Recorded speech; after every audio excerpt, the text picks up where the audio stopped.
Good morning dear students. Last term पे हम लोग पढ़ चुके थे रेक्टिफायर सर्किट और फिल्टर सर्किट। अब आइए बात करते हैं नए टॉपिक की एंड दैट इज ब्रेकडाउन। और ब्रेकडाउन का डिस्कशन हमने तब किया था जब हम रिवर्स बायस डायोड्स पढ़ते थे। तो आप देख सकते हैं कि यहां पर हमको एक रिवर्स बायस डायोड के वीआई कैरेक्टरिस्टिक्स शो किए गए हैं। आप देख सकते हैं कि माइनस एक्स एक्सिस में हमने वोल्टेज को रिप्रेजेंट किया है और माइनस वाई एक्सिस के अंदर हमने करंट को रिप्रेजेंट किया है। हम जानते हैं कि जब हम इनिशियली रिवर्स वोल्टेज को बढ़ाते हैं तो जो रिवर्स करंट होता है वो इनिशियली थोड़ा सा बढ़ता है और फिर with the increment of the reverse voltage ये ऑलमोस्ट कांस्टेंट रहता है। इसी करंट को हम reverse saturation current I not से डिनोट किया करते थे। आप ये भी जानते हैं कि अब अगर हम इसी रिवर्स वोल्टेज को लगातार बढ़ाते जाएंगे तो एक सर्टेन वोल्टेज पर जाकर करंट एकदम से इंक्रीज हो जाता है, करंट एकदम से शूट अप कर जाता है। इस प्रोसेस को जब करंट एकदम से बढ़ जाता है इस प्रोसेस को कहा जाता है ब्रेकडाउन। और जिस वोल्टेज पर ऐसा होता है उस वोल्टेज को कहा जाता है ब्रेकडाउन वोल्टेज। अब ये जो ब्रेकडाउन प्रोसेस है ये दो कारण से होता है, इसीलिए हम कहते हैं there are two types of breakdown. The one is known as Zener breakdown and the another one is known as avalanche breakdown. हम दोनों ही ब्रेकडाउन को वन बाय वन करके डिस्कस करेंगे, पर आइए सबसे पहले डिस्कस करते हैं ज़ीनर ब्रेकडाउन। तो ज़ीनर ब्रेकडाउन की अगर बात की जाए तो ये जनरली उन डायोड्स के अंदर पाया जाता है जहां पर हाई डोपिंग कंसंट्रेशन रखी जाती है। अब आप खुद बताइए कि अगर डायोड की डोपिंग कंसंट्रेशन होगी हाई तो हम कह सकते हैं वहां पर डिप्लीशन रीजन की विड्थ कैसी होगी, कम। अब क्योंकि यहां पर डिप्लीशन रीजन की विड्थ कम है तो according to the relation E equals to V upon D, तो अगर मैं कह दूं कि डिप्लीशन रीजन की विड्थ कम है तो हम कह सकते हैं कि अगर हम रिवर्स वोल्टेज को इंक्रीज करेंगे तो जो इलेक्ट्रिक फील्ड बनेगी अक्रॉस दिस डिप्लीशन रीजन ये एक्सेसिव हाई होगी। And due to this excessive high electric field यहां के जो कोवेलेंट बॉन्ड्स होते हैं ये सेल्फ ब्रेक होने लग जाते हैं, खुद ब खुद टूटने लग जाते हैं। इन अदर वर्ड्स आप कह सकते हैं कि यहां पर इलेक्ट्रॉन होल पेयर्स का जनरेशन होने लग जाता है। ये इलेक्ट्रॉन होल पेयर्स वापस से रिकंबाइन कर पाएं उसके पहले ही यहां पर जो ऑलरेडी एग्जिस्टिंग इलेक्ट्रिक फील्ड होती है ये इनको रेस्पेक्टिव रीजन्स के अंदर ड्रिफ्ट करा देती है। That simply means electrons drift होते हैं from P to N side और जो होल्स ड्रिफ्ट होते हैं वो होते हैं N टू P साइड। इनके ड्रिफ्ट करने की वजह से हमको एकदम से करंट बढ़ता हुआ दिखता है। इसी प्रोसेस को ब्रेकडाउन कहा जाता है। इन अदर वर्ड्स आप कह सकते हो कि self breaking of the covalent bonds due to high electric field applied is known as Zener breakdown. अब एवलांच ब्रेकडाउन क्या होता है इसके बारे में बात करते हैं। तो आइए बात करते हैं एवलांच ब्रेकडाउन की। तो एवलांच ब्रेकडाउन जनरली उन डायोड्स में पाया जाता है जहां पर लो डोपिंग कंसंट्रेशन होती है, और अगर डोपिंग कंसंट्रेशन लो होती है तो हम कह सकते हैं कि वहां पर डिप्लीशन रीजन की विड्थ कैसी होगी, ज्यादा। अब यहां पर डिप्लीशन रीजन की विड्थ ज्यादा होने की वजह से क्या होता है आइए समझते हैं। तो आप कह सकते हैं कि under the effect of the high reverse voltage applied यहां पे जो ऑलरेडी एग्जिस्टिंग माइनॉरिटीज होती हैं that simply means P side पर जो इलेक्ट्रॉन्स होते हैं जब ये P साइड से N साइड की तरफ ड्रिफ्ट कर रहे होते हैं तो under the effect of the high electric field applied ये electrons high kinetic energy gain करते हैं और पड़ोस वाले एटम से जाके कोलाइड करते हैं। जब ये पड़ोस वाले एटम से जाके कोलाइड करते हैं तो वहां के वैलेंस इलेक्ट्रॉन्स को डिसलॉज कर देते हैं। दैट सिंपली मींस पहले आपके पास में सिर्फ एक इलेक्ट्रॉन था, ये पड़ोस वाले एटम से जाकर हाई काइनेटिक एनर्जी से कोलाइड करता है और वहां के वैलेंस इलेक्ट्रॉन को डिसलॉज कर देता है। यानी अब आपके पास में हो जाते हैं दो फ्री इलेक्ट्रॉन्स। आइए इसी बात को थोड़ा सा डिटेल में समझते हैं। तो आप देख सकते हैं कि यहां पर मैंने आपको एक इलेक्ट्रॉन शो किया है। ये इलेक्ट्रॉन क्या करता है, नेबरिंग एटम से जाकर कोलाइड करता है। जब ये नेबरिंग एटम से जाकर कोलाइड करता है तो वहां के वैलेंस इलेक्ट्रॉन को डिसलॉज कर देता है। जब ये यहां के वैलेंस इलेक्ट्रॉन को डिसलॉज कर देता है तो अब आपके पास में बन जाते हैं दो इलेक्ट्रॉन्स। अब ये दो इलेक्ट्रॉन्स भी हाई काइनेटिक एनर्जी गेन करते हैं और नेबरिंग एटम से जाकर टकराते हैं। It is just because of the high electric field applied कि ये दो इलेक्ट्रॉन्स भी अब हाई काइनेटिक एनर्जी गेन करके नेबरिंग एटम से जाकर कोलाइड करते हैं। जब ये नेबरिंग एटम से जाकर कोलाइड करते हैं तो वहां के वैलेंस इलेक्ट्रॉन्स को भी डिसलॉज कर देते हैं। इन अदर वर्ड्स आप कह सकते हो कि एक की वजह से हमको मिले अब दो इलेक्ट्रॉन्स। ये दो इलेक्ट्रॉन्स जब कोलिजन करते हैं तो हमको मिल जाते हैं 4 इलेक्ट्रॉन्स। ये 4 इलेक्ट्रॉन्स फर्दर कोलिजन करते हैं तो हमको मिलते हैं 8 इलेक्ट्रॉन्स और ये प्रोसेस इसी तरह से क्यूमुलेट करने लग जाता है। बात यहां पर खत्म नहीं हुई है, बात यहां पर शुरू हुई है। आप सोचिए कि जहां जहां से वैलेंस इलेक्ट्रॉन डिसलॉज होगा वहां वहां पर हमको एक एक्स्ट्रा होल भी मिलेगा। तो आप कह सकते हैं कि जब ये इलेक्ट्रॉन यहां पर टकराया तो हमको एक इलेक्ट्रॉन तो फ्री मिला, पर साथ साथ में एक होल भी मिला। सिमिलरली जब ये इलेक्ट्रॉन्स यहां पर टकराए तो हमको यहां पर होल्स भी मिले। बताइए, अगर इसी तरह से इलेक्ट्रॉन्स बार बार टकराएंगे तो हमको इलेक्ट्रॉन होल पेयर्स मिलते जाएंगे, और ये होल्स कारण बनेंगे फिर और ज्यादा इलेक्ट्रॉन्स के एक जगह से दूसरे जगह चलने का। That simply means within a fraction of seconds a large amount of charge carriers will be generated across the junction, and due to their movement a large amount of current will be generated। और इस current की वजह से heating effect of the current इतना ज्यादा हो जाता है कि हमारा डायोड जल भी जाता है। That simply means avalanche breakdown results in burning down of the diode. On the other hand, अगर मैं बात करता हूं जीनर ब्रेकडाउन की, तो जीनर ब्रेकडाउन के अंदर भी अगर करंट को एक मैक्सिमम लिमिट पर कंट्रोल कर लिया जाए तो हम जीनर ब्रेकडाउन को एक एप्लीकेशन में काम ले सकते हैं, हमारे फायदे के लिए काम ले सकते हैं। और ये एप्लीकेशन है zener diode as a voltage regulator. Zener diode को हम वोल्टेज रेगुलेशन में या वोल्टेज स्टेबलाइजेशन में काम लेते हैं। तो आइए समझते हैं कि जीनर डायोड क्या होता है और ये किस तरीके से वोल्टेज रेगुलेशन में हेल्प करता है। तो आइए बात करते हैं जीनर डायोड की। तो आप देख सकते हैं कि जो जीनर डायोड है इसका जो सिंबॉलिक रिप्रेजेंटेशन है कुछ इस तरीके का होता है। ये जो जीनर डायोड है इसको वर्क कराया जाता है इन रिवर्स बायस कंडीशन। तो आप देख सकते हैं कि हमने डायोड की रिवर्स बायस कैरेक्टरिस्टिक्स को यहां पर शो किया है। हमने यहां पे एक्स एक्सिस के ऊपर यानी कि नेगेटिव एक्स एक्सिस के ऊपर वोल्टेज को और नेगेटिव वाई एक्सिस के ऊपर करंट को शो किया है। आप देख सकते हैं कि ये रिवर्स बायस डायोड की वीआई कैरेक्टरिस्टिक्स शो की गई हैं, और हम जानते हैं कि एक सर्टेन वोल्टेज अटेन होने के बाद में जीनर डायोड से बहने वाले करंट का मैग्नीट्यूड बढ़ता है, पर उसके टर्मिनल्स के अक्रॉस जो वोल्टेज होता है वो कांस्टेंट रहता है। तो जीनर डायोड को रिवर्स बायस कंडीशन में वर्क कराया जाता है। जीनर डायोड को रिवर्स बायस कंडीशन में वर्क कराया जाता है, वो भी सिर्फ और सिर्फ ब्रेकडाउन रीजन के अंदर। कहां पे वर्क कराया जाता है? ब्रेकडाउन रीजन में। तो आइए समझते हैं कि ब्रेकडाउन रीजन क्या हुआ। तो हम कहते हैं कि ये जो रीजन हमको यहां पर दिख रहा है इस रीजन को ब्रेकडाउन रीजन कहा जाता है। तो हम जीनर डायोड को इसी रीजन के अंदर ऑपरेट कराते हैं। तो हमने यहां पर लिख भी रखा है that it is a heavily doped diode which is operated in reverse bias in breakdown region. This is very important point कि हम जीनर डायोड को ब्रेकडाउन रीजन के अंदर ऑपरेट कराते हैं। नेक्स्ट इंपॉर्टेंट बात कि हम जीनर डायोड को ब्रेकडाउन रीजन के अंदर इसलिए ऑपरेट कराते हैं क्योंकि यहां पर जीनर डायोड इसकी बिगेस्ट एप्लीकेशन को सर्व करता है, that is it works like a voltage regulator और वोल्टेज स्टेबलाइजर। यहां पर जीनर डायोड वोल्टेज स्टेबलाइजेशन करने में हमारी मदद करता है, इसीलिए हम जीनर डायोड को इस ब्रेकडाउन रीजन के अंदर वर्क कराने में इंटरेस्टेड हैं। तो हम कहते हैं कि जीनर डायोड वर्क्स लाइक अ वोल्टेज रेगुलेटर और वोल्टेज स्टेबलाइजर। जीनर डायोड किस तरह से वोल्टेज स्टेबलाइजर की तरह काम करता है ये हम अभी डिटेल में समझेंगे, बट उसके पहले अगर आपसे कोई कह दे कि आपके पास में एक जीनर डायोड है और अगर आप उस जीनर डायोड को फॉरवर्ड बायस कर दोगे तो क्या होगा, तो हम कहेंगे कि भाई है तो एक हेवीली डोप्ड पीएन डायोड ही, और अगर हम इस हेवीली डोप्ड पीएन डायोड को फॉरवर्ड बायस कर देंगे तो ये एक नॉर्मल पीएन डायोड जैसे ही बिहेव करेगा। दैट सिंपली मींस इसकी वीआई कैरेक्टरिस्टिक्स भी फॉरवर्ड बायस डायोड जैसे ही दिखेंगे अगर इसको फॉरवर्ड बायस कर दिया जाए। अब आइए समझते हैं जीनर डायोड की biggest application and that is zener diode as a voltage regulator. तो आप देख सकते हैं कि यहां पर हमने जीनर डायोड की वीआई कैरेक्टरिस्टिक्स को शो किया है, और आप जानते हैं कि जीनर डायोड को काम कराया जाता है रिवर्स बायस कंडीशन के अंदर, वो भी ब्रेकडाउन रीजन में। और देखो ये रहा हमारे पास में ब्रेकडाउन रीजन, जैसा कि अभी अभी हमने समझाया था। तो हम इस ब्रेकडाउन रीजन के अंदर जीनर डायोड को काम कराएंगे। अब जीनर डायोड को इस ब्रेकडाउन रीजन में इसलिए काम कराया जाता है क्योंकि जब ब्रेकडाउन हो जाता है तो जीनर डायोड अपने अंदर से डिफरेंट वैल्यूज ऑफ करंट को फ्लो करा सकता है for the same voltage drop. That simply means Zener diode एक ऐसा डिवाइस है जिसका अगर ब्रेकडाउन एक बार हो जाए तो उसके अंदर से बहने वाले करंट का मैग्नीट्यूड बार बार चेंज किया जा सकता है, पर उसके टर्मिनल्स के अक्रॉस जो वोल्टेज रहता है वो हर वक्त कांस्टेंट रहता है।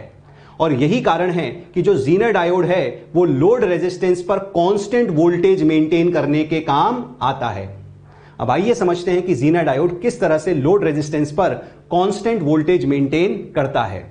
तो यहां पर आपको वोल्टेज रेगुलेटर का एक सर्किट दिखाया गया है। आप देख सकते हैं कि आपके पास में एक जीनर डायोड है जिसको आपने रिवर्स बायस में कनेक्ट कर रखा है। You have connected this Zener diode along with the supply voltage with the help of the series resistance। तो आप देख सकते हैं कि ये P side of the diode है, P side is connected to the negative terminal of the battery, N side is connected to the positive terminal of the battery. यानी आपका डायोड कैसा हो गया है, रिवर्स बायस। ये जो जीनर डायोड यहां पर लिया गया है, इसका हमने ब्रेक डाउन वोल्टेज कंसिडर किया है, that is equal to 6 volt. इस जीनर डायोड को सप्लाई वोल्टेज Vs से कनेक्ट किया गया है। यह सप्लाई वोल्टेज एक अनरेगुलेटेड डीसी है, ये एक ऐसा डीसी है जो कि फ्लक्चुएट कर रहा है between the voltage levels 8 volt and 16 volt. तो हम कहते हैं कि हमने इस जीनर डायोड को रिवर्स बायस में कनेक्ट किया है with the unregulated DC voltage with the help of the series resistance and that is given to be equals to 1 kilo ओम। आप ये देख सकते हैं कि हमने जो जीनर डायोड है उसको कनेक्ट किया गया है in parallel with that of the load resistance. अब हमको यहां पर यह समझना है कि जब इनपुट सप्लाई वोल्टेज 8 वोल्ट से 16 वोल्ट तक फ्लक्चुएट करता है तो how does this Zener diode helps in maintaining the constant voltage across this load resistance. इस लोड रेजिस्टेंस के अक्रॉस किस तरह से यह Zener diode constant voltage maintain करता है जबकि इनपुट वोल्टेज फ्लक्चुएट हो रहा है फ्रॉम 8 वोल्ट टू 16 वोल्ट। तो जब भी हमको इस तरह का सर्किट दे दिया जाता है तो हमारा सबसे पहला टास्क होता है कि सप्लाई वोल्टेज के कारण जीनर डायोड के टर्मिनल्स के अक्रॉस क्या वोल्टेज ड्रॉप आ रहा है। हमको सबसे पहला काम क्या करना होता है, हमको सबसे पहला काम यह चेक करना होता है कि सप्लाई वोल्टेज के कारण जीनर डायोड के टर्मिनल्स के अक्रॉस क्या वोल्टेज ड्रॉप आ रहा है। ऐसा इसलिए है क्योंकि जब सप्लाई वोल्टेज के कारण इस जीनर डायोड के टर्मिनल्स के अक्रॉस जो वोल्टेज ड्रॉप आएगा वो ब्रेकडाउन वोल्टेज या उससे ज्यादा होगा, तभी जाके जीनर डायोड का ब्रेकडाउन होगा। और जब जीनर डायोड का ब्रेकडाउन होगा तो हम कहेंगे कि जीनर डायोड के टर्मिनल्स के अक्रॉस जो वोल्टेज मेंटेन होगा वो एक कांस्टेंट वोल्टेज होगा and that voltage will be the breakdown voltage of the zener diode. और अगर इसके अक्रॉस कांस्टेंट वोल्टेज मेंटेन हुआ तो हम कहेंगे कि लोड रेजिस्टेंस के अक्रॉस भी वोल्टेज कांस्टेंट हो जाएगा। तो आइए बात करते हैं अब कि जब हमारे पास में सप्लाई वोल्टेज 8 वोल्ट था तो यह पता करते हैं कि इस जीनर डायोड के टर्मिनल्स X और Y के अक्रॉस जो वोल्टेज अपीयर हो रहा था वो कितना था। तो अगर मुझे इस जीनर डायोड के टर्मिनल्स के अक्रॉस वोल्टेज ड्रॉप पता लगाना है तो मुझे voltage drop across the terminals X and Y पता लगाना है। इन अदर वर्ड्स आप क्या कहते हैं कि ये जो टर्मिनल्स X एंड Y है ये connected to load resistance RL ही है। दैट सिंपली मींस इस सप्लाई वोल्टेज 8 वोल्ट की वजह से इस लोड रेजिस्टेंस पर क्या ड्रॉप आ रहा है, अगर मैं ये कैलकुलेट कर लूं तो मुझे ये पता लग जाएगा कि voltage drop across the terminals X and Y क्या आ रहा है। तो आइए कैलकुलेट करते हैं voltage drop across the terminals X and Y। तो फॉर 8 वोल्ट हम कह सकते हैं कि जो voltage drop across the terminals X and Y आता है because of this 8 volt will be equals to 8 into 4 upon total resistance that is 4 plus 1। तो हम कहते हैं VXY comes out equals to 8 into 4 upon 5 और जब हम इसको सॉल्व करते हैं तो ये कैलकुलेट होके आता है 6.4 वोल्ट। अब आप देख सकते हैं कि जो VXY की वैल्यू निकल के आई है, voltage drop across the terminals X and Y निकल के आया है, ये निकल के आया है 6.4 volt and that is greater then breakdown voltage VZ।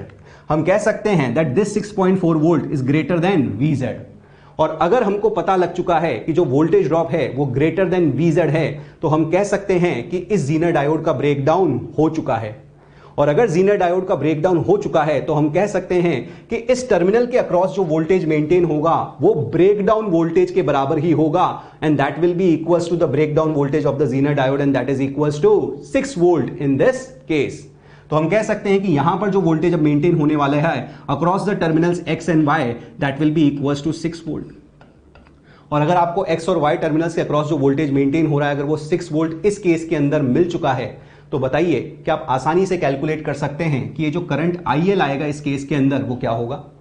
तो हम कह सकते हैं क्योंकि टर्मिनल्स X और Y के अक्रॉस जो वोल्टेज मेंटेन हो रहा है वो इस केस में 6 वोल्ट हो रहा है तो हम कहेंगे कि जो IL की वैल्यू आएगी वो भी कांस्टेंट आएगी and that will be is equals to 6/4 kilo ohm. That simply means हम कह सकते हैं कि IL की वैल्यू निकल के आती है 1.5 मिली एम्पियर। अब हमारे पास में IL की वैल्यू आ चुकी है। अगर हम इस सर्किट के अंदर इस लूप को सॉल्व करें तो हम आसानी से इस I की वैल्यू को भी फाइंड आउट कर सकते हैं। तो अगर मैं इस लूप को सॉल्व करूं तो मैं कह सकता हूं that 8 - 6 upon this 1 kilo ohm will give me the value of I. तो हमारे पास में जो आई की वैल्यू निकल के आती है वो आती है 8 - 6 upon 1 kilo ohm and that is equals to 2 milli ampere. ये हमारे पास में आ गई आई की वैल्यू। अब अगर हमारे पास में आई है, IL है, तो हम आसानी से IZ की वैल्यू फाइंड आउट कर सकते हैं by saying that IZ will be equals to I minus IL and that is equals to 0.5 milli ampere. ये तो बात रही 8 वोल्ट्स की। अब आइए बात करते हैं जब वोल्टेज फ्लक्चुएट होकर जब 16 वोल्ट हो जाता है तो किस तरीके से यहां पर ये जीनर डायोड इस लोड रेजिस्टेंस के अक्रॉस कांस्टेंट वोल्टेज मेंटेन कर पाता है। तो अब बात करते हैं हम 16 वोल्ट की। तो बताओ 16 वोल्ट के केस में भी हमारा जो सबसे पहला टास्क होगा वो ये होगा कि हम इस जीनर डायोड के अक्रॉस जो वोल्टेज ड्रॉप आ रहा है उसको कैलकुलेट करें फॉर 16 वोल्ट। तो जब हम इस टर्मिनल्स के अक्रॉस इस सप्लाई वोल्टेज 16 वोल्ट के कारण ड्रॉप कैलकुलेट करते हैं या ड्रॉप निकालते हैं तो हमको पता लगता है कि ये जो वोल्टेज ड्रॉप निकल के आता है that comes out equals to 16 × 4 upon 5 and that comes out equals to 12.8 volt.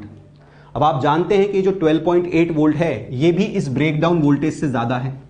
इसका मतलब ये हुआ कि इस सप्लाई वोल्टेज की वजह से भी इस जीनर डायोड का ब्रेकडाउन हो जाएगा। और अगर इस जीनर डायोड का ब्रेकडाउन हो जाएगा तो हम कहेंगे कि इसके टर्मिनल्स के अक्रॉस अभी भी कांस्टेंट वोल्टेज 6 वोल्ट ही मेंटेन रहेगा। और अगर इसके टर्मिनल्स के अक्रॉस अभी भी कांस्टेंट वोल्टेज 6 वोल्ट ही मेंटेन रहेगा तो हम कहेंगे कि अभी भी लोड रेजिस्टेंस के अक्रॉस जो वोल्टेज मेंटेन होगा that will be equals to 6 volt. तो अगर मैं यहां से वापस से IL की वैल्यू फाइंड आउट करूं तो हमारे पास में IL की वैल्यू वापस से कांस्टेंट आएगी and that will be equals to 6/4। तो हम कह सकते हैं कि ये जो 12.8 वैल्यू आई है that is greater then VZ। और अगर ये ग्रेटर देन VZ आई है तो यहां पर वोल्टेज कितना मेंटेन होगा 6 वोल्ट। और अगर यहां पे जो वोल्टेज 6 वोल्ट मेंटेन हो रहा है वही इस लोड रेजिस्टेंस के अक्रॉस अपीयर होगा तो हम कहेंगे कि हमारे पास में जो IL की वैल्यू आती है that will be 6/4 and that is equals to 1.5 milli ampere. अब हमारे पास में IL की वैल्यू आ चुकी है। आइए अब इस केस के अंदर जब 16 वोल्ट वोल्टेज सप्लाई है तो I की वैल्यू क्या आती है कैलकुलेट करते हैं। तो हम कह सकते हैं कि इस लूप के अंदर अब I की वैल्यू आएगी 16 - 6 upon 1 kilo ohm and that will be equals to 10 milli ampere. तो आप देख सकते हैं कि आपके पास में I आता है 16 - 6 upon 1 kilo ohm that is equals to 10 milli ampere. बताओ आपके पास में I आ चुका है, आपके पास में IL आ चुका है, तो हम आसानी से IZ की वैल्यू को फाइंड आउट कर सकते हैं और हम कह सकते हैं कि हमारे पास में इस वक्त जो IZ की वैल्यू आएगी that will be equals to 8.5 milli ampere. अब यहां पर नोटिस करने लायक बात यह है कि 8 वोल्ट और 16 वोल्ट इन दोनों वोल्टेजेस के लिए ही इस जीनर डायोड का ब्रेकडाउन हो रहा था। और क्योंकि इस जीनर डायोड का ब्रेकडाउन हो रहा था तो इसके टर्मिनल्स के अक्रॉस जो वोल्टेज अपीयर हो रहा था वो दोनों ही केसेस में 6 वोल्ट अपीयर हो रहा था। और अगर ये दोनों ही केसेस के अंदर 6 वोल्ट अपीयर हो रहा था तो हम कहते हैं कि लोड रेजिस्टेंस के अक्रॉस जो वोल्टेज मेंटेन होता है वो भी हर वक्त कांस्टेंट ही रहता है, स्टेबल ही रहता है and that is equals to 6 volt. इस तरह से जीनर डायोड लोड रेजिस्टेंस पे वोल्टेज को कांस्टेंट मेंटेन करने के या वोल्टेज को स्टेबल मेंटेन करने के काम आता है। यहां पर एक और बात नोटिस करने लायक है वो ये कि जब 8 वोल्ट सप्लाई वोल्टेज था तो इस जीनर डायोड का ब्रेकडाउन हुआ, पर उस केस के अंदर जब जीनर डायोड से बहने वाला करंट IZ है that comes out equals to 0.5 milli ampere. हमको IZ की वैल्यू क्या मिली 0.5 मिली एम्पियर। तो अगर मैं इसको आपको इस डायग्राम के ऊपर दिखाऊं तो लेट मी से कि ये ब्रेकडाउन वोल्टेज है और इस ब्रेकडाउन वोल्टेज की वैल्यू है लेट से 6 वोल्ट। और जब जीनर डायोड का ब्रेकडाउन हो गया था तो जो हमको IZ की वैल्यू मिल रही थी that was equals to let's say 0.5 milli ampere. ये वैल्यू हमको मिल रही थी। अब जब हमने कहा कि वोल्टेज फ्लक्चुएट होगा और वो होके हो गया 16 वोल्ट तो भी इस जीनर डायोड का ब्रेकडाउन हो चुका था। और जब इस जीनर डायोड का ब्रेकडाउन हुआ था 16 वोल्ट के लिए तो हम कहते हैं कि उस समय पे जो IZ की वैल्यू मिल रही थी that comes out equals to 8.5 milli ampere. और अगर हमको 8.5 मिली एम्पियर मिली है ये वैल्यू तो हम कह सकते हैं लेट अस से कि ये जो वैल्यू हमको मिली that comes out equals to 8.5 milli ampere. आप देख सकते हैं कि इस वाले करंट की जो वैल्यू है वो इस वाले करंट के रेस्पेक्ट में बहुत ही ज्यादा है। और आप ये भी देख सकते हैं कि जीनर डायोड से जो बहने वाला करंट है उसका मैग्नीट्यूड बहुत ज्यादा बढ़ चुका है, पर उसके अक्रॉस जो वोल्टेज मेंटेन हो रहा है वो अभी भी कांस्टेंट ही मेंटेन हो रहा है। और इसी प्रॉपर्टी को हम जीनर डायोड की इसी प्रॉपर्टी को यूज करते हैं for voltage stabilisation. That simply means हम कह सकते हैं कि zener diode allows different values of current to flow through it for the same voltage drop, and that's why it is used as a voltage stabilizer or voltage regulator. So this is all about the Zener diode as a voltage regulator. अब आइए बात करते हैं कुछ numericals की जो कि इस Zener diode से पूछ लिए जाते हैं। तो बताओ, ये केस हमको दिया गया है जहां पे आपको बोला गया है कि आपके पास में एक Zener diode है जिसका ब्रेकडाउन वोल्टेज 5 वोल्ट मेंशन कर दिया गया है। आपको बताया गया है कि there is the supply voltage of 20 volt here, यहां पे एक सीरीज रेजिस्टेंस 2 किलो ओम दिया गया है और लोड रेजिस्टेंस 1 किलो ओम दिया गया है। आपसे पूछा गया है कि जीनर करंट क्या होगा ये पता लगाइए। तो हमको जीनर करंट पता लगाना है, that is equal to IZ। तो जब भी इस तरह का क्वेश्चन हमको दे दिया जाता है तो हमको सबसे पहले यह पता लगाना होता है कि सप्लाई वोल्टेज की वजह से इस जीनर डायोड का ब्रेकडाउन हुआ या फिर नहीं हुआ। और ऐसा करने के लिए हम जीनर डायोड के टर्मिनल्स के अक्रॉस क्या वोल्टेज अपीयर हो रहा है due to this supply voltage, सबसे पहले ये कैलकुलेट करते हैं। तो लेट मी से कि ये जो टर्मिनल है ये है A और ये वाला टर्मिनल है B। तो मैं कह सकता हूं कि इस सप्लाई वोल्टेज 20 वोल्ट की वजह से जो voltage across the terminal A and B आएगा वो कैलकुलेट करें तो that will come out equals to VAB is equals to 20 into 1 kilo ohm upon the total resistance and that will be equals to 3 kilo ohm। अगर आप इस value को calculate करो तो that will be obviously greater than this 5 volt. ये जो value निकल के आ रही है ये ग्रेटर देन 5 वोल्ट आएगी, यानी कि ग्रेटर देन VZ आएगी। और अगर ये ग्रेटर देन ब्रेकडाउन वोल्टेज आएगी तो इसका मतलब ये हुआ कि इस जीनर डायोड का ब्रेकडाउन हो चुका है। और अगर इस जीनर डायोड का ब्रेकडाउन हो चुका है तो इसके टर्मिनल्स के अक्रॉस जो वोल्टेज अपीयर होगा वो होगा that will be equals to 5 volt. और अगर इसके अक्रॉस जो वोल्टेज अपीयर हो रहा है अगर वो 5 वोल्ट है तो हम कह सकते हैं कि इस लोड रेजिस्टेंस के अक्रॉस जो वोल्टेज अपीयर हो रहा है that will be equals to 5 volt. तो बताओ, अगर हमारे पास में ये 5 वोल्ट है तो हम आसानी से कह सकते हैं कि यहां पर जो करंट मिलेगा that will be equals to IL, that IL can be said equals to 5 upon 1 kilo ohm and that is equals to 5 milliampere। हमारे पास में लोड करंट की वैल्यू आ चुकी है and that is equals to IL। अब आइए पता लगाते हैं कि इस सर्किट में जो करंट I है उसकी वैल्यू क्या है। तो अगर इस लूप के अंदर हम इक्वेशन लगाएं तो हम आसानी से कह सकते हैं कि this I will be equals to 20 minus 5 upon 2 kilo ohm. तो हम कह देते हैं कि I is equals to 20 minus 5 upon 2 kilo ohm. और अगर आप इसको सॉल्व करते हैं तो this comes out equals to 7.5 milli ampere. बताओ, हमारे पास में I आ चुका है, हमारे पास में IL की वैल्यू भी आ चुकी है। और अगर हमारे पास में I और IL आ चुका है तो हम आसानी से IZ की वैल्यू को फाइंड आउट कर सकते हैं and that will be equals to I minus IL and that is equals to 2.5 milli ampere. तो हमारा आंसर आ चुका है 2.5 milli ampere and that is our answer. तो ये बात रही हमारे जीनर डायोड के क्वेश्चन की। अब आइए हम कंप्लीट रेक्टिफिकेशन प्रोसेस क्या होता है एक बार इसको समझते हैं। दैट सिंपली मींस हमने अभी तक जो कुछ भी पढ़ लिया है उसको हम एक बार वापस से कंक्लूड करते हैं। तो आप देख सकते हैं कि इस डायग्राम के अंदर हमने आपको यहां पर सबसे पहले एक एसी इनपुट वोल्टेज दिखाया है। अब इस एसी इनपुट वोल्टेज को ट्रांसफार्मर से पास कराया जाता है। ट्रांसफार्मर कैसा भी हो सकता है, स्टेप अप और step down. That simply means according to our requirement हम या तो सिग्नल वोल्टेज को स्टेप अप कर लेते हैं या फिर स्टेप डाउन कर लेते हैं और हमको यहां पर फिर ट्रांसफार्मर के बाद में एक एसी वोल्टेज मिल जाता है। अब इसी एसी वोल्टेज को हम रेक्टिफायर से पास कराते हैं और आप जानते हैं कि रेक्टिफायर का काम होता था एसी को डीसी में बदलना। दैट सिंपली मींस ये पॉजिटिव और नेगेटिव पीक्स को कन्वर्ट कर देता है सिर्फ एक ही साइड वाली पीक्स में। तो आप देख सकते हैं कि अगर मेरे पास में हाफ वेव रेक्टिफायर होता तो ये जो एसी सिग्नल है ये कुछ इस तरह से डीसी सिग्नल के अंदर कन्वर्ट हो जाता है। आप खुद बताइए कि अगर आपके पास में फुल वेव रेक्टिफायर होता तो आपको दोनों साइकिल्स के लिए आउटपुट मिल रहा होता। तो मैं कहता हूं कि अगर मेरे पास में फुल वेव रेक्टिफायर होता तो मेरे पास में जो आउटपुट आ रहा होता वो कुछ ऐसा होता। पर आप जानते हैं कि ये डीसी तो है पर ये प्योरेस्ट डीसी नहीं है। तो हम इस पल्सेटिंग डीसी को प्योर डीसी में बदलना चाहते थे और ऐसा करने के लिए अब हम इस पल्सेटिंग डीसी को फिल्टर सर्किट से पास कराते थे। जब हम इस पल्सेटिंग डीसी को फिल्टर सर्किट से पास कराते थे तो उसके बाद में जो हमको आउटपुट मिलता था फिल्टर का, वो कुछ ऐसा मिलता था। इस तरह का जो आउटपुट है वो कहलाता था अनरेगुलेटेड डीसी। इस तरह का आउटपुट क्या कहलाता था? Unregulated DC. That simply means ये डीसी है तो सही, पर अभी भी प्योर डीसी नहीं बना है। तो हम इसको फिर रेगुलेट करते थे with the help of the voltage stabiliser और से द वोल्टेज रेगुलेटर, ताकि हमारे लोड को एक कांस्टेंट वोल्टेज मिल पाए, एक रेगुलेटेड वोल्टेज मिल पाए। तो आप देख सकते हैं कि यहां पे जो रेगुलेटर वाली ब्रांच लगाई गई है ये और कुछ नहीं बल्कि zener diode as a voltage stabiliser है। ये zener diode as a voltage stabiliser इस अनरेगुलेटेड वोल्टेज को स्टेबल बनाने के काम आता है, इसको रेगुलेट करने के काम आता है, और इसी रेगुलेटेड डीसी को हम अपने लोड रेजिस्टेंस को सप्लाई कर सकते हैं। तो that is all about the complete rectification process that we use to convert AC into DC. अब आइए बात करते हैं the next important diode and that is the light emitting diode. तो सबसे पहले बात करते हैं इस लाइट एमिटिंग डायोड के सिंबॉलिक रिप्रेजेंटेशन की।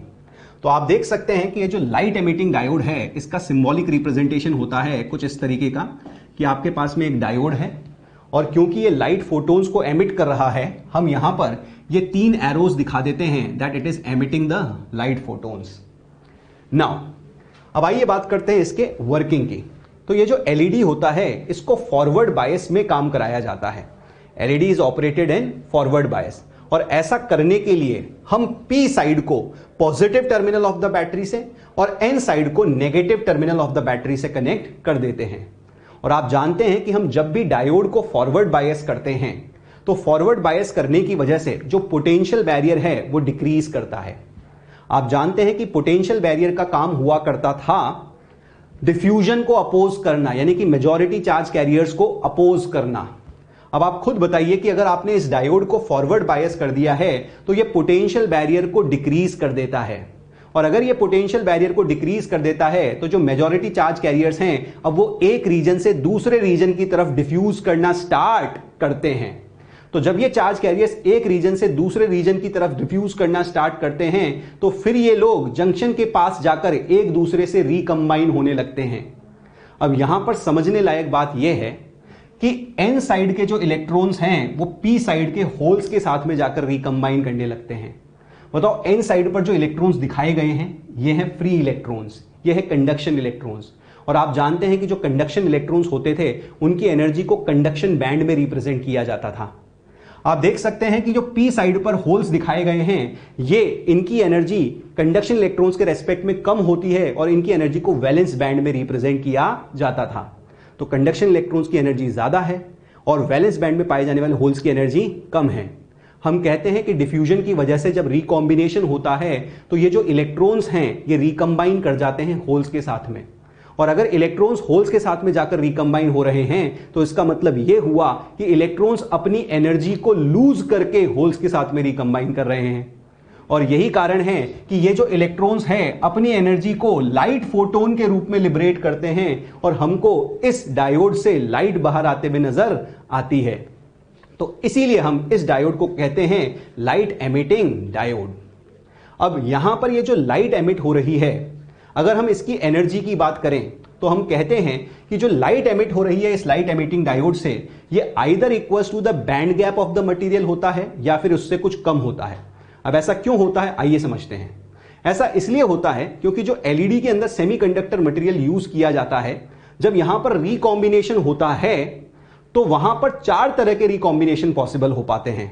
दैट इज, या तो कंडक्शन बैंड का जो इलेक्ट्रॉन है वो वैलेंस बैंड के होल्स के साथ में जाकर रिकंबाइन हो जाए, या फिर डोनर का जो इलेक्ट्रॉन है वो एक्सेप्टर के होल के साथ में जाकर रिकंबाइन हो जाए, या फिर कंडक्शन बैंड का जो इलेक्ट्रॉन है वो एक्सेप्टर के होल के साथ में जाकर रिकंबाइन कर जाए, या फिर डोनर का जो इलेक्ट्रॉन है वो वैलेंस बैंड के होल के साथ में जाकर रिकंबाइन कर जाए। दैट सिंपली मीन्स हम कह सकते हैं कि इन सारे के सारे प्रोसेसेस में जो एनर्जी लिबरेशन होता है वो या तो बैंड गैप के बराबर होता है या फिर उससे कुछ कम होता है। तो हम कहते हैं कि एलईडी के अंदर जब डायोड को फॉरवर्ड बायस किया जाता है तो मेजॉरिटी चार्ज कैरियर्स जंक्शन के पास जाकर रिकंबाइन होते हैं और ये अपनी एनर्जी को in the form of a light photon liberate करते हैं। जो एनर्जी लिबरेट होती है वो either equals to the band gap होती है या फिर उससे कुछ कम होती है। अब ये जो एलईडी होती है इसके अंदर ये जो लाइट एमिट होती है ये इसलिए होती है क्योंकि इनको एक स्पेशल टाइप के सेमीकंडक्टर से बनाया जाता है and that special type of semiconductor or compound semiconductor materials such as gallium arsenide phosphide. अब इस तरह के मटेरियल्स की खास बात ये होती है कि जो इनका बैंड गैप होता है वो 1.8 इलेक्ट्रॉन वोल्ट से 3 इलेक्ट्रॉन वोल्ट के बीच का होता है और जब इस बैंड गैप के मटेरियल्स की मदद से डायोड को बनाया जाता है तो उनके जब इलेक्ट्रॉन्स और होल्स रिकंबाइन करते हैं तो जो एनर्जी का लिबरेशन होता है वो लाइट फोटोन के रूप में होता है जिसकी वेवलेंथ विजिबल रीजन में पाई जाती है और यही कारण है कि हमको लाइट एमिटिंग डायोड से लाइट बाहर आते हुए नजर आती है। तो that is about the LED. अब आइए बात करते हैं इसके वीआई कैरेक्टरिस्टिक्स की। तो अगर हम एलईडी के वीआई कैरेक्टरिस्टिक्स की बात करें तो आप जानते हैं कि एलईडी को फॉरवर्ड बायस किया जाता है और अगर एलईडी को फॉरवर्ड बायस किया जाता है तो हम कह सकते हैं कि इसके वीआई कैरेक्टरिस्टिक्स जो होते हैं वो फॉरवर्ड बायस डायोड जैसे ही होते हैं। तो आप देख सकते हैं कि यहां पर हमने इस प्लस एक्स एक्सिस पे वोल्टेज को रिप्रेजेंट किया है और प्लस वाई एक्सिस पे करंट को रिप्रेजेंट किया है और आप देख सकते हैं कि हमने फॉरवर्ड बायस डायोड जैसे ही कैरेक्टरिस्टिक्स यहां पर शो किए हैं। पर आप यह भी देख सकते हैं कि हमने अलग अलग कलर्स के लिए अलग अलग कर्व्स बना दिए हैं। अब ऐसा क्यों है आइए समझते हैं। ऐसा इसलिए है क्योंकि अलग अलग कलर्स के करस्पॉन्डिंग जो वेवलेंथ होती है वो भी अलग अलग होती है और अगर अलग अलग कलर्स के करस्पॉन्डिंग वेवलेंथ अलग अलग होगी तो जो energy liberated by the photon होगी वो भी अलग अलग होगी। आप खुद सोचिए कि अगर E equals to hc upon lambda होता है तो हम कह सकते हैं कि रेड कलर का वेवलेंथ सबसे ज्यादा है और अगर रेड कलर का वेवलेंथ सबसे ज्यादा है तो हम कह सकते हैं कि जो energy liberated by the photon है वो सबसे कम है और अगर इसके कारण जो एनर्जी लिबरेट हुई है वो सबसे कम है तो ऐसा इसलिए हुआ होगा क्योंकि उस मटेरियल का जो डेल्टा ईजी रहा होगा वो भी कम रहा होगा और जिस मटेरियल का डेल्टा ईजी कम होता है हम कह सकते हैं कि उसका जो पोटेंशियल बैरियर होता है वो भी कम होता है। यहां पे हमको ये बात याद रखनी है कि जिस मटेरियल का डेल्टा ईजी कम होता है उसका पोटेंशियल बैरियर भी कम होता है और जिस मटेरियल का पोटेंशियल बैरियर कम होता है उसको ओवर करने के लिए जो नी वोल्टेज लगता है वो भी कम होता है। यही कारण है कि हमने रेड कलर को सबसे पहले रिप्रेजेंट किया है। अब आइए देखते हैं, बात करते हैं ब्लू कलर की। तो बताइए ब्लू कलर के लिए जो वेवलेंथ होती है वो सबसे कम होती है और अगर ब्लू कलर के लिए वेवलेंथ सबसे कम होती है तो जो एनर्जी लिबरेटेड होगी वो सबसे ज्यादा होगी और एनर्जी लिबरेटेड सबसे ज्यादा होगी तो हम कह सकते हैं कि इसके इलेक्ट्रॉन्स जब होल से रिकंबाइन हो रहे होंगे तो उसका जो डेल्टा ईजी रहा होगा वो सबसे ज्यादा रहा होगा, तभी तो एनर्जी लिबरेटेड जो है वो सबसे ज्यादा रही होगी। तो अगर डेल्टा ईजी ज्यादा होगा तो हम कह सकते हैं कि इसका जो पोटेंशियल बैरियर होगा वो भी ज्यादा रहेगा और अगर इसका पोटेंशियल बैरियर ज्यादा रहेगा तो हम कह सकते हैं कि उसको ओवरकम करने के लिए जो नी वोल्टेज लगेगा वो भी ज्यादा लगेगा। That is all about the VI characteristics of the LED. अब यहां पर जो बात समझने लायक है वो ये है कि मैं ऐसा कह रहा था कि जिसका डेल्टा ईजी ज्यादा होता है उसका वी नॉट भी ज्यादा होता है। आप इसको इस तरह से समझ सकते हैं कि हमारे पास में डेल्टा ईजी की वैल्यू है सिलिकॉन और जर्मेनियम के लिए। तो बताओ अगर मैं डेल्टा ईजी की वैल्यू की बात करूं सिलिकॉन और जर्मेनियम के लिए तो आप जानते हैं कि डेल्टा ईजी होता है सिलिकॉन के लिए 1.1 इलेक्ट्रॉन वोल्ट और जर्मेनियम के लिए होता है 0.7 इलेक्ट्रॉन वोल्ट। अगर मैं पोटेंशियल बैरियर की बात करूं that is V naught for silicon and germanium तो आप जानते हैं कि सिलिकॉन का पोटेंशियल बैरियर होता है 0.7 वोल्ट और जर्मेनियम का पोटेंशियल बैरियर होता है 0.3 वोल्ट। तो आप देख सकते हैं कि जिस मटेरियल का डेल्टा ईजी ज्यादा होता है उसका वी नॉट भी ज्यादा होता है और जिस मटेरियल का डेल्टा ईजी कम होता है उसका वी नॉट भी कम होता है। तो हम याद रख सकते हैं कि जिसका डेल्टा ईजी ज्यादा उसका वी नॉट भी ज्यादा, जिसका डेल्टा ईजी कम उसका वी नॉट भी कम। तो that is all about the VI characteristics of LED. अब आइए बात करते हैं advantages and uses of LED की। तो सबसे पहले बात करते हैं एडवांटेजेस ऑफ एलईडी की and these are the advantages over the filament bulbs.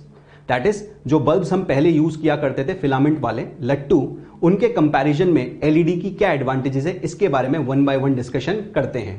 तो सबसे पहली एडवांटेज है कि हम कह सकते हैं कि जो एलईडीज होते हैं वो लो ऑपरेशनल वोल्टेज रखते हैं और वो लेस पावर कंज्यूम करते हैं। क्योंकि ये लेस पावर कंज्यूम करते हैं इसलिए हमारा इलेक्ट्रिसिटी का बिल कम आता है, इसीलिए हम एलईडीज को आजकल ज्यादा प्रेफर करते हैं। नेक्स्ट बात, हम कहते हैं कि ये जो एलईडीज होती हैं इनकी जो लाइफ होती है ये काफी लॉन्ग होती है और ये काफी ज्यादा रफ एंड टफ होते हैं, काफी ज्यादा रगेड होते हैं। अगर आपने ऑब्जर्व किया हो तो आजकल बहुत सारे ऐसे एडवर्टिजमेंट्स आते हैं जहां पे क्लेम किया जाता है कि एलईडी की लाइफ स्पैन होती है 12 to 15 years, and 12 to 15 years is a very long life span. आप इसको कुछ इस तरह से समझ सकते हैं कि अगर कोई स्टूडेंट एलकेजी में एडमिशन ले और वो एलईडी बल्ब घर पे लगाए तो वो अपनी 12th को अगर वो लगातार पास होता रहे तो एक ही एलईडी बल्ब के अंदर कंप्लीट कर लेगा। तो that is about the advantage of LED, that it has long life and ruggedness. अब आइए बात करते हैं कि इसकी नेक्स्ट एडवांटेज की, एंड दैट इज इसके पास में होती है fast on off switching capability. इसकी नेक्स्ट एडवांटेज है कि ये ऑलमोस्ट मोनोक्रोमेटिक लाइट सोर्स होता है। तो बहुत सारे एक्सपेरिमेंट्स जहां पर हमको मोनोक्रोमेटिक लाइट सोर्स चाहिए होता है उसकी जगह हम एलईडी को यूज कर सकते हैं। तो these were some of the advantages of LED. अब आइए बात करते हैं यूजेस ऑफ एलईडी की। तो एलईडी को यूज किया जाता है एज 7 सेगमेंट डिस्प्ले। कहां पर? कैलकुलेटर्स में, डिस्प्ले साइन बोर्ड्स में, डिजिटल वॉचेस में, एटसेट्रा। अब ये 7 सेगमेंट डिस्प्ले क्या होता है आइए देखते हैं। तो आप देख सकते हैं कि ये 7 सेगमेंट डिस्प्ले है, इसको आप लोगों ने भी बहुत बार ऑब्जर्व किया होगा। तो ये एलईडी से बनाया जाता है और ये 7 सेगमेंट डिस्प्ले डिफरेंट नंबर्स को या अल्फाबेट्स को डिनोट करने के काम आता है। आप देख सकते हैं कि यहां पर 7 सेगमेंट्स हैं, 1 2 3 4 एंड 5 6 7। इस तरह के 7 सेगमेंट्स हैं जो कि यहां पर देखने को हमको मिलते हैं और इन 7 सेगमेंट्स की मदद से हम साइन बोर्ड्स बना सकते हैं या किसी नंबर को या अल्फाबेट को रिप्रेजेंट कर सकते हैं। जो नेक्स्ट एडवांटेज हैं एलईडी के या यूज हैं एलईडी के वो ये हैं कि रिमोट कंट्रोल्स के अंदर एलईडी को यूज किया जाता है टू ट्रांसफर द इंफॉर्मेशन। आप देख सकते हैं कि जिस तरह से मेरे पास में ये रिमोट है, इस रिमोट के अंदर भी आगे एक एलईडी लगा हुआ है जो कि इंफॉर्मेशन को ट्रांसफर कर रहा है from this remote to this TV. Now next advantage जो है एलईडी के कि ऑप्टिकल कम्युनिकेशन के अंदर जो लाइट सोर्स होता है वो एलईडी होता है। तो अगर आप ऑप्टिकल कम्युनिकेशन जानते हैं दैट सिंपली मींस आपने पढ़ा होगा टोटल इंटरनल रिफ्लेक्शन, आपने पढ़ा होगा टोटल इंटरनल रिफ्लेक्शन, या आपने रे ऑप्टिक्स में इसका नाम सुना होगा। तो आप जानते हैं कि जो ऑप्टिकल फाइबर्स होते हैं वहां पर एक सिग्नल को एक एंड से भेजा जाता है, वो टीआईआर करते हुए दूसरे एंड पे पहुंच जाता है। तो ये जो लाइट सिग्नल यहां पर यूज किया जाता है that is equal to LED. और दूसरी साइड पर रिसीवर लगा होता है। ये जो रिसीवर यहां पर होता है ये होता है फोटो डायोड। और फोटो डायोड क्या होता है ये हमारा नेक्स्ट डिवाइस है, अभी हम आगे पढ़ेंगे। फिलहाल इंपॉर्टेंट बात यह है कि हमको ये समझ में आना चाहिए कि एलईडी जो है उसको लाइट सोर्स की तरह यूज किया जाता है in optical fibre communication. So these were some of the advantages and the uses of LED. अब आइए बात करते हैं नेक्स्ट क्वेश्चन की, और क्वेश्चन कहता है the energy of the radiation emitted by the LED is, और आपको फिर 4 ऑप्शंस दे रखे हैं। पहला ऑप्शन कहता है greater than the band gap of the semiconductor used. Second option says always less than the band gap of the semiconductor used. Third option says always equal to the band gap of the semiconductor used. And the fourth option says equal to और less than the band gap of the semiconductor used. और हम सब जानते हैं कि जब भी LED के अंदर रिकॉम्बिनेशन होता है तो जो एनर्जी लिबरेट होती है फोटोन की वो either equal to the band gap होती है और slightly less than the band gap होती है। तो जो हमारा आंसर है दैट इज फोर्थ ऑप्शन। तो that is all about LED. अब आइए बात करते हैं नेक्स्ट टॉपिक की, that is photodiode. Photodiode को फोटो डिटेक्टर भी कहा जाता है। तो सबसे पहले बात करते हैं इसके सिंबॉलिक रिप्रेजेंटेशन की। तो फोटो डायोड का सिंबॉलिक रिप्रेजेंटेशन होता है कुछ इस तरीके का कि आपके पास में एक डायोड है और आप इसके ऊपर फोटोन्स को फॉल करते हुए रिप्रेजेंट करते हैं कुछ इस तरीके से। So this is the symbolic representation of the photo diode. अब आइए बात करते हैं इसके वर्किंग की।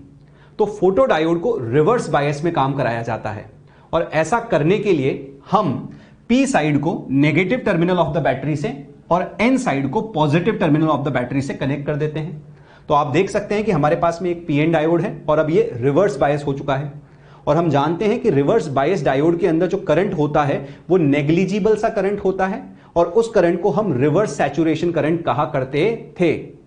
ये तब का केस है जब हमने डायोड को सिर्फ और सिर्फ रिवर्स बायस किया है और इसके ऊपर किसी भी फोटोन को फॉल नहीं कराया है। तब हमको इस डायोड के अंदर नेग्लिजिबल करंट मिल रहा है and that current is known as reverse saturation current. अब आइए एक काम करते हैं कि हम इस डायोड के ऊपर फोटोन्स को फॉल कराने स्टार्ट करते हैं। तो हम जब इस डायोड के ऊपर फोटोन्स को फॉल कराते हैं तो वे सारे फोटोन्स जिनकी energy h new greater than delta Eg होती है, वे सारे फोटोन्स जिनकी energy h new greater than the forbidden energy gap होती है, वो यहां पर इलेक्ट्रॉन होल पेयर्स का जनरेशन करते हैं। ये जो इलेक्ट्रॉन होल पेयर्स जनरेट हुए हैं ये वापस से रिकंबाइन कर पाते उसके पहले ही यहां पर ऑलरेडी एग्जिस्टिंग जो इलेक्ट्रिक फील्ड होती है ये इनको ड्रिफ्ट करा देती है, जिनके ड्रिफ्ट करने की वजह से हमको इस डायोड के अंदर एक एक्स्ट्रा करंट मिलता है और उस करंट को फोटो करंट कहा जाता है। यहां पे समझने लायक बात यह भी है कि अगर मैं अब इंटेंसिटी ऑफ लाइट को बढ़ा दूंगा तो जो number of electron hole pairs हैं इनसाइड दिस डिप्लीशन रीजन वो भी बढ़ेंगे, और अगर नंबर ऑफ चार्ज कैरियर्स बढ़ेंगे तो फोटो करंट का मैग्नीट्यूड भी बढ़ेगा। तो हम कह सकते हैं कि जैसे जैसे intensity of light falling on the diode को बढ़ाया जाता है तो फोटो ऑफ करंट का मैग्नीट्यूड भी बढ़ता जाता है। We can say that the magnitude of the photocurrent is proportional to the intensity of the light falling on the diode। यहां पर एक और बात समझने लायक है, दैट इज कि जो फोटो करंट है ये बनता तभी है जब इलेक्ट्रॉन होल पेयर का जनरेशन हो पाता है, और यहां पर इलेक्ट्रॉन होल पेयर जनरेट तभी हो पाएगा जब ऊपर से गिरने वाले फोटोन की एनर्जी सफिशिएंट हो। दैट सिंपली मींस उसकी जो एनर्जी हो वो h new greater than delta Eg हो। कहने का मतलब यह हुआ कि जो प्रेजेंस ऑफ फोटो करंट है वो डिपेंड करती है एनर्जी ऑफ फोटोन की। हम कह सकते हैं कि फोटो करंट सिर्फ और सिर्फ तब बन पाएगा जब गिरने वाले फोटोन की energy h new greater than delta Eg होगी। तो हम कह सकते हैं कि हमारे पास में रिलेशन है h new greater than delta Eg। आप जानते हैं कि हम h न्यू को लिख सकते हैं hc अपॉन लैम्डा, और अगर हम इसको सॉल्व करें तो हम फाइनली रिजल्ट पे आ सकते हैं that delta Eg is less than 12400 electron volt angstrom upon lambda in angstrom. अब इस फॉर्मूले के ऊपर कई बार हमसे न्यूमेरिकल्स पूछ लिए जाते हैं, कैसे न्यूमेरिकल्स बनते हैं इसको हम अभी सॉल्व करेंगे, पर उसके पहले बात करते हैं VI characteristics of the photo diode की। और आप जानते हैं कि जो फोटो डायोड होता है वो एक रिवर्स बायस डायोड होता है। आप देख सकते हैं कि हमने P साइड को नेगेटिव टर्मिनल से और N साइड को positive terminal of the battery से कनेक्ट किया था, यानी डायोड कैसा है, रिवर्स बायस डायोड। और हम ये भी जानते हैं कि जो रिवर्स बायस डायोड है उसके VI कैरेक्टरिस्टिक्स को थर्ड क्वाड्रेंट के अंदर शो किया जा सकता है। तो आप देखते हैं कि हमने इस नेगेटिव एक्स एक्सिस पे वोल्टेज को रिप्रेजेंट किया है और इस नेगेटिव वाई एक्सिस पे हमने करंट को शो किया है। तो यहां पर तो वोल्टेज का रिप्रेजेंटेशन होता है, यहां पर करंट का रिप्रेजेंटेशन होता है। अब आप जानते हैं कि जब हम डायोड को पहली बार रिवर्स बायस करते थे और उसके ऊपर कोई भी फोटोन्स को फॉल नहीं कराते थे तो हमारे डायोड के अंदर एक रिवर्स सैचुरेशन करंट मिलता था। यह करंट बहुत ही कम करंट होता था, नेग्लिजिबल सा करंट होता था। तो फोटो डायोड के केस में इसी रिवर्स सैचुरेशन करंट को हम नाम दे देते हैं डार्क करंट। इसको डार्क करंट नाम इसलिए दे दिया गया है क्योंकि हम कह सकते हैं कि यह करंट तब मिला है जब हमने इस डायोड के ऊपर किसी भी फोटोन को फॉल नहीं कराया है। That simply means the current in the absence of the photons falling on the diode is known as dark current।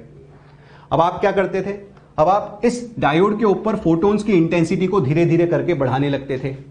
तो आप कहते थे कि जैसे जैसे इंटेंसिटी ऑफ लाइट को बढ़ाया जाता है वैसे वैसे इलेक्ट्रॉन होल पेयर्स बढ़ते जाते हैं, जैसे जैसे इलेक्ट्रॉन होल पेयर्स बढ़ते जाते हैं वैसे वैसे वो ड्रिफ्ट करते हैं, तो फोटो करंट का मैग्नीट्यूड भी बढ़ता जाता है। यही कारण है कि आप देख सकते हैं कि मैंने डिफरेंट कर्व्स दिखाए हैं जहां पे मैंने I1, I2 और I3 इंटेंसिटी ऑफ लाइट को रिप्रेजेंट किया है, और मैं कहता हूं कि जैसे जैसे इंटेंसिटी ऑफ लाइट बढ़ती जाती है वैसे वैसे जो करंट का मैग्नीट्यूड है वो भी बढ़ता जाता है। तो that is about the VI characteristics of the photo diode. अब आइए बात करते हैं कि ये जो फोटो डायोड होते हैं इनके क्या क्या यूजेस होते हैं। तो फोटो डायोड को यूज किया जाता है हमारे रिमोट कंट्रोल डिवाइसेस के अंदर, जैसे कि हमारे टीवी के अंदर और एयर कंडीशनर्स के अंदर। तो आप समझ सकते हैं कि जो आपके रिमोट कंट्रोल्स होते हैं उनके अंदर LED लगा होता है, that LED is infrared LED। तो जब भी आप रिमोट कंट्रोल का बटन दबाते हैं तो आप एक इंफ्रारेड सिग्नल को रिमोट कंट्रोल से ट्रांसफर करते हैं। दूसरी साइड पर जो टीवी है वहां पर एक रिसीवर लगा है जो कि उस इंफ्रारेड सिग्नल को डिटेक्ट करता है। तो वो जो रिसीवर लगा होता है टीवी के अंदर वही फोटो डायोड होता है। दैट सिंपली मीन्स हम कह सकते हैं कि हमारे रिमोट कंट्रोल डिवाइसेस के अंदर, जैसे कि टीवी और एयर कंडीशनर के अंदर जो रिसीवर लगा होता है वो ही फोटो डायोड होता है। अभी अभी हम बात कर चुके हैं एलईडी के अंदर कि ऑप्टिकल फाइबर कम्युनिकेशन के अंदर जो एलईडी होता है वो तो लाइट सोर्स होता है, पर ऑप्टिकल फाइबर कम्युनिकेशन में सिग्नल एक एंड से दूसरे एंड पर पहुंच गया है, इसको डिटेक्ट करने के लिए जिस रिसीवर को लगाया जाता है वो कहलाता है फोटोडायोड। तो हम ऐसी बात कर चुके थे कि ऑप्टिकल फाइबर कम्युनिकेशन में एक तरफ तो लाइट सोर्स होता है एलईडी, ये एलईडी सिग्नल को ट्रांसफर करता है थ्रू द कम्युनिकेशन चैनल और से द ऑप्टिकल फाइबर, और दूसरी साइड पर जो डिटेक्टर लगाया जाता है दैट इज फोटोडायोड। तो ये फोटोडायोड क्या करता था? फोटोडायोड इस ऑप्टिकल सिग्नल को डिटेक्ट करने का काम करता है।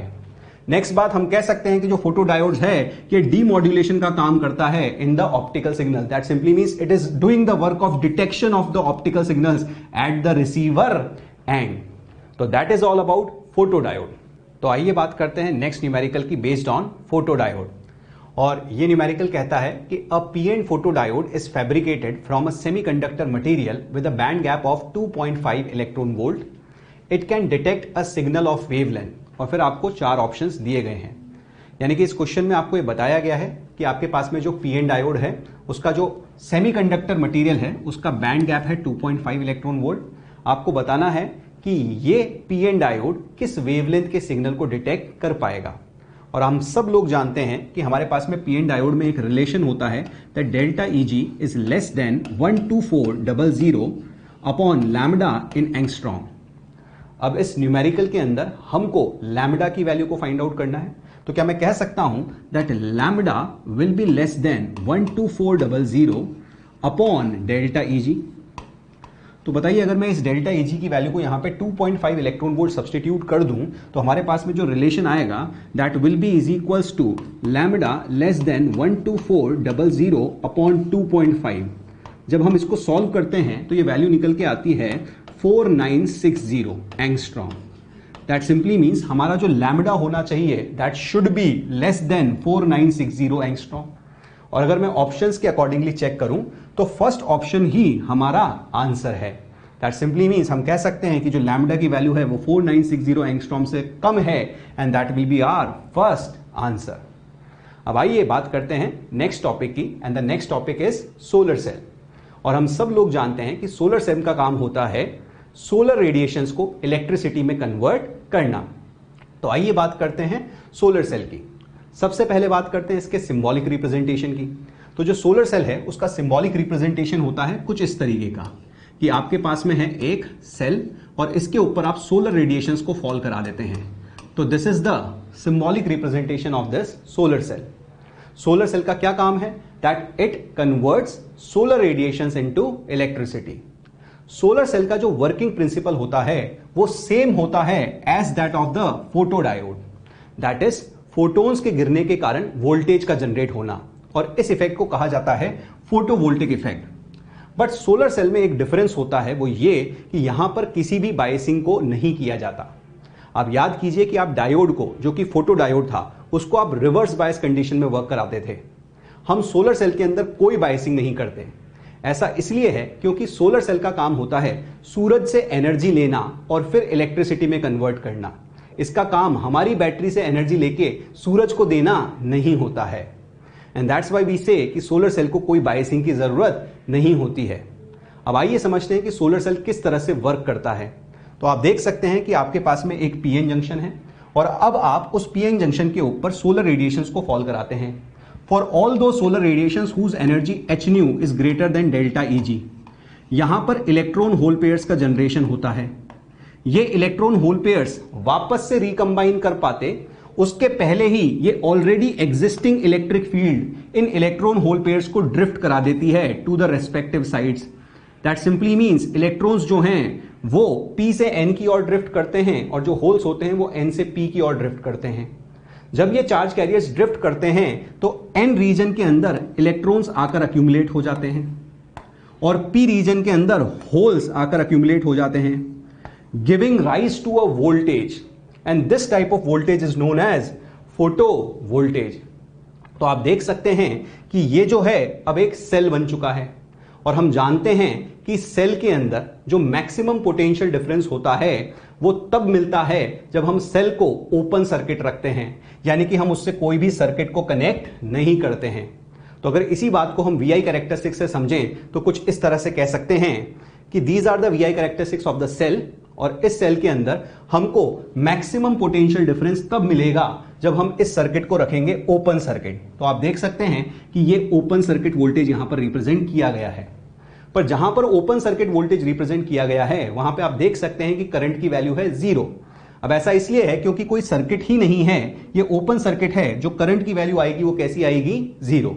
तो आप देख सकते हैं कि करंट की वैल्यू 0 है, पर जो वोल्टेज डिफरेंस है या जो पोटेंशियल डिफरेंस है across the terminals that will be maximum. हम ये भी जानते हैं कि potential difference across the terminals of the cell minimum तब होता है जब हम उनके दोनों टर्मिनल्स को एक दूसरे से कनेक्टिंग वायर से कनेक्ट कर देते हैं। दैट सिंपली मींस रेजिस्टेंस 0 से कनेक्ट कर देते हैं, और इन अदर वर्ड्स हम जब उनके दोनों टर्मिनल्स को शॉर्ट कर देते हैं तब पोटेंशियल डिफरेंस मिनिमम होता है। तो आप देख सकते हैं कि ये वो केस है जहां पर हमने दोनों टर्मिनल्स को एक दूसरे से कनेक्ट कर दिया है थ्रू रेजिस्टेंस 0, और इस कंडीशन के अंदर जहां पर कोई भी रेजिस्टेंस नहीं है हमको इस सेल के कारण मैक्सिमम करंट मिल रहा होगा, and that current will be known as short circuit current. आप देख सकते हैं कि हमको करंट मैक्सिमम मिल रहा है, पर potential difference across the terminals of this diode will be minimum. अब आइए बात करते हैं नेक्स्ट केस की, जहां पे हमने P और N के बीच में एक लोड रेजिस्टेंस RL को कनेक्ट कर दिया है, और इस लोड रेजिस्टेंस का काम है इस सेल से करंट को विड्रॉ करना। तो आप देख सकते हैं कि जैसे जैसे ये लोड रेजिस्टेंस इस करंट को इस सेल से विड्रॉ करेगा, वैसे वैसे potential difference across the terminals of the cell कम होता जाता है। आप देख सकते हैं कि जैसे जैसे करंट का मैग्नीट्यूड बढ़ता जाता है, जैसे जैसे करंट का मैग्नीट्यूड बढ़ता जाता है, वैसे वैसे पोटेंशियल डिफरेंस की जो वैल्यू है वो कम होती जाती है। पोटेंशियल की वैल्यू कम होती जा रही है जैसे जैसे करंट का मैग्नीट्यूड बढ़ता जा रहा है। यहां पर एक और बात नोटिस करने लायक है, वो ये कि जो सोलर सेल की VI कैरेक्टरिस्टिक्स दिखाई जा रही हैं वो नॉन लीनियर दिखाई जा रही हैं। ऐसा इसलिए है क्योंकि सोलर सेल एक PN डायोड है, और जो PN डायोड होती हैं उसकी VI कैरेक्टरिस्टिक्स नॉन लीनियर होती हैं। तो that is all about the VI characteristics of the solar cell. अब आइए बात करते हैं इस सोलर सेल के यूजेस के बारे में। तो हम जानते हैं कि जो सोलर सेल है वो इलेक्ट्रिसिटी बनाने के काम आता है, जो कि इलेक्ट्रिकल अप्लायंसेस को ऑपरेट कराता है, या फिर खाना पकाने के काम आता है, वाटर को पंप करता है, या फिर वाटर को हीट करता है गीजर के अंदर। सोलर सेल्स को कैलकुलेटर्स में, रिस्ट वॉचेस में, या फिर ट्रैफिक लाइट्स के अंदर यूज किया जाता है। और सोलर सेल का एक बहुत ही इंपॉर्टेंट यूज है कि ये सैटेलाइट्स और स्पेसशिप्स के अंदर पावर सोर्स की तरह काम लिया जाता है। बिकॉज स्पेस के अंदर सनलाइट अबंडेंस के अंदर होती है, तो हम सोलर सेल की मदद से जो पावर है, जो इलेक्ट्रिसिटी है, वो जनरेट करते हैं in satellites and spaceships, and that are the uses of solar cell. Now that is all about solar cell.